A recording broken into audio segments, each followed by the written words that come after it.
ये क्लियर नहीं है अभी पब्लिकली कि कांग्रेस के चीफ मिनिस्टरियल कैंडिडेट आप हैं कि नहीं। ये कि आप इलेक्शन कमेटी के इंचार्ज होंगे तो साफ हो गया। जब आपकी राहुल गांधी से मुलाकात हुई, उन्होंने कहा रावत जी अगर जीते तो आपको सीएम बनाएंगे। आप कभी सुमित आपके साथ थे पहले आज तक, उनसे पूछिएगा। उन्होंने मुझसे 3 बार ये क्वेश्चन पूछा कि भाई आप तो चीफ मिनिस्टर के फेस दिखले रहे, क्योंकि दिल्ली वाले कहते थे। और मैंने हमेशा ये कहा कि नहीं, हम जीतेंगे और श्रीमती सोनिया गांधी हमारे मुख्यमंत्री को तय करेंगे। हमारी ये बड़ी प्यारी प्यारी रवायत है। हम जीत के आते हैं, अपने राष्ट्रीय अध्यक्ष से कहते हैं आप हमारे सामूहिक विश्वास के प्रतीक हैं, आप जिसको चाहिए CLP लीडर चुन दीजिए। तो मैं अपने लिए इस बुढ़ापे में काहे के लिए एक्सेप्शन करवाऊँ? मुख्यमंत्री होना था, एक बार मुख्यमंत्री हो लिए, यदि दूसरी बार बना देंगे तो फिर परफॉर्म करेंगे, फिर चौवे छक्के फिर लगाएंगे। लेकिन अब बाकी जो है सीज दी हमारे सामूहिक विश्वास की मालिक तो वही है ना, मालिक जो आज्ञा करे। आप बुढ़ापे की बात कर रहे हैं, तो ऐसा तो नहीं कि आप चाहते हैं कि युवा प्रतिभा को मौका मिले इस दफा? मैं बुढ़ापा इसलिए कहता हूँ लोगों से कि ज़रा सा लोग कंपेयर करके देख लें कि इस बुढ़े ने क्या खाया है, इन जवानों ने क्या नहीं खाया है। ये तो मेरी 1-1.5 महीने की बैटिंग में ही लदबदा गए हैं। और अभी तो मैंने खाली बैटिंग की है, और यदि मैंने कहीं बॉलिंग भी स्टार्ट कर दी है और कहीं सीधे डायरेक्ट थ्रो करना शुरू कर दिया तो यह कहाँ टिक पाएंगे ये जवान। तो ये हाँ, एक गुण उनमें जन्मजात है जो गुण मुझ में नहीं है। देखिए, आज उत्तराखंड की कोई नदी, कोई गाढ़ गधेरा, कोई नहर ऐसी नहीं रह गई है जिसको खोद नहीं दिया है। और अपने उत्तराखंड के लोगों ने एक बड़ी प्यारी प्यारी टाइटल हमारे मुख्यमंत्री को दे रखी है कि खनन प्रेमी मुख्यमंत्री।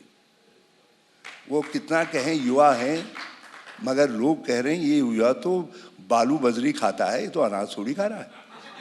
लोगों को अनाज खाने वाला। पर आप ये मानेंगे कि जैसे त्रिवेंद्र सिंह रावत को हटाया गया, फिर तीरथ सिंह रावत को हटाया गया, तो जो बीजेपी के खिलाफ एंटी इनकम्बेंसी बन रही थी वो उन्होंने खुद ही हटा दी, एक नया चेहरा दे दिया।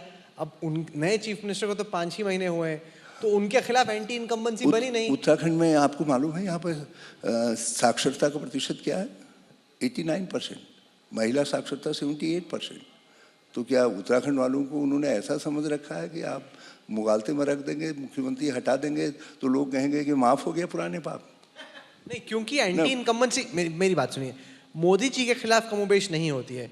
एंटी इनकम्बेंसी राज्य सरकार का जब चुनाव होता है तो होती है MLA के खिलाफ, और जैसे झारखंड में थी होती है फिर चीफ मिनिस्टर के खिलाफ, या फिर जैसे छत्तीसगढ़ में थी वहां पे भी चीफ मिनिस्टर के खिलाफ। तो ये गुजरात में बीजेपी ने किया, चुनाव से पहले उन्होंने आनंदीबेन पटेल को हटा दिया, तो फिर लोगों को लगा ठीक है हमारी नाराजगी तो आनंदीबेन से थी, नए चीफ मिनिस्टर इनको मौका दे के देख। वैसे ही अटेम्प्ट चल रहा है। देखिए, बड़ा घिसा घिसाया फार्मूला हो गया है, और उत्तराखंड जैसे बुद्धिजीवी राज्य में ये फॉर्मूला नहीं चलेगा। लोग कह रहे हैं ये एडमिशन है इस सरकार के फेलियर का, जो उन्होंने 3 मुख्यमंत्री बदले। लोग ये सवाल कर रहे हैं उनसे कि तुम अच्छी सरकार नहीं दे सकते थे, मगर तुमने कोरोना काल में हमारे लोगों को मरने के लिए यूं ही छोड़ दिया। लोग सवाल कर रहे हैं कि तुम हमको सम्मान नहीं दे सकते थे।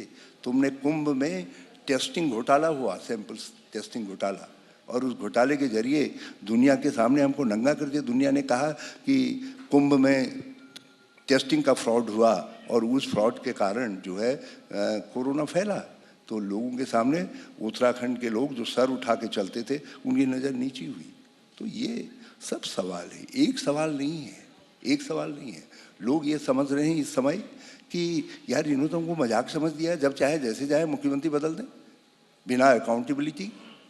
और कोई भाजपाई अभी तक ये नहीं बता पाया कि क्यों त्रिवेंद्र सिंह बदला गया, क्यों तीरथ सिंह जो है को हटा दिया गया, और ये भी नहीं बता पाया कि क्यों इनको लाया गया, क्यों इनको लाया गया, ये भी नहीं बता पाए।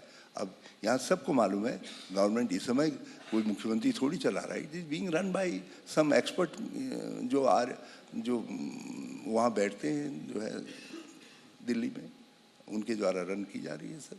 सर आपने कहा कि तो आपको हम 1.5 महीना हुआ। हम चाहते हैं हमारा मुख्यमंत्री कैसा ही हो, हमारी सरकार देहरादून से ही चलनी चाहिए। हमारा मुख्यमंत्री आत्मविश्वास का प्रतीक होना चाहिए। ये तो ऐसे लोग हैं जिनमें आत्मविश्वास है ही नहीं, तो केवल युवा कह देने से आत्मविश्वास थोड़ी आ जाएगा। आपने कहा कि 1.5 महीने हुए आपको बैटिंग करते हुए, यही तो एक तरीके से शिकायत भी है प्रीतर सिंह जैसे लोगों की। वो कहते हैं कि भाई जब सरकार गई हमारी, जमीन पे लड़े हम, अब आ गए कप्तानी करने आप। वैसे बात उनकी ठीक है, इसलिए जो है उसका रिहर्सल हम करेंगे, अपने साथ लेकर के चलेंगे। और फिर दूसरी बात यह है, उत्तराखंड में आप किसी से भी पूछिए, कोई नहीं कह सकता कि हरीश रावत उत्तराखंड में भी विजिबल नहीं था। मैं पंजाब में भी विजिबल था, मैं दिल्ली में भी विजिबल था, और मैं यहाँ भी विजिबल था। कोई जनता का सवाल, कोई इशू ऐसा नहीं है जिस इशू को पहले हरीश रावत ने न उठाया हो। मैं एक बात कहता था कि अपोजिशन के रूप में हमको इतना अलर्ट होना चाहिए कि कोई इशू डेड हो जाए, कोई इशू दूसरे इशू से ओवरटेकन हो जाए, हमको वो इशू जनता के सामने उठा देना चाहिए। तो हम आज भी जो है ट्विटर अकाउंट पर जितने सरकारी स्पॉन्सरशिप से मुख्यमंत्रियों ने कुछ बढ़ा दिए हैं, यदि आप विशुद्ध रूप से शाकाहारी लाइक्स और वो देखें तो सब सर्वाधिक मेरी होंगे, इनके सबकी मिला के उतनी नहीं होंगी। तो किसमें ज्यादा मजा आता है आपको? ये जो पंजाब में आग लग रही है आपस, ये इसलिए नहीं है कि खास है, ये इसलिए है कि मैंने खेत की गुड़ाई की, मैंने निराई की, मैंने लोगों के सवाल उठाए, मैं लोगों के बीच में रहा हूँ।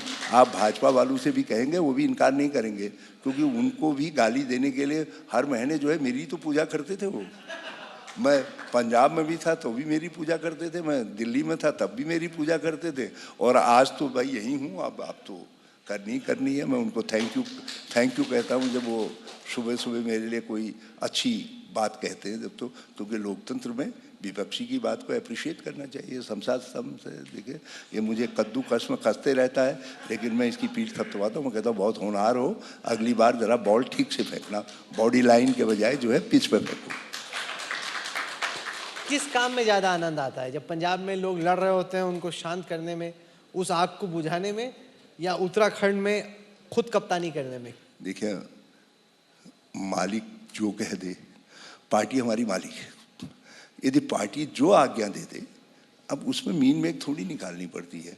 मेरे एक छोटे भाई ने कहा कि सीनियर लीडर्स को पार्टी उनमें एक इन्वेस्ट करती है, उनको उस इन्वेस्टमेंट के साथ न्याय करना चाहिए, और मैं उनकी बड़ी तारीफ करता हूँ। उन्होंने बहुत सही बात कही कि जो पार्टी ने इतने साल इन्वेस्ट किया मुझ में। मैं 1980 में भारत की संसद में चला गया था, आई वाज 27 ईयर ओल्ड। तो सब यात्राएं करवा दी, सारी परिक्रमाएं पार्टी ने मुझसे करवा दी। तो उस पार्टी का यदि आज्ञा पंजाब में होगी, मैं पंजाब करूँगा। वो आज्ञा मुझको जो है अंडमान निकोबार की होगी तो अंडमान निकोबार में करूँगा। उत्तराखंड की आज है तो उत्तराखंड में कर रहा हूँ। हाँ, मेरी भगवान से, अपनी इस देवता से एक प्रार्थना जरूर है कि जो काम मुझको सौंपा जाए मैं उसके साथ न्याय कर सकूँ।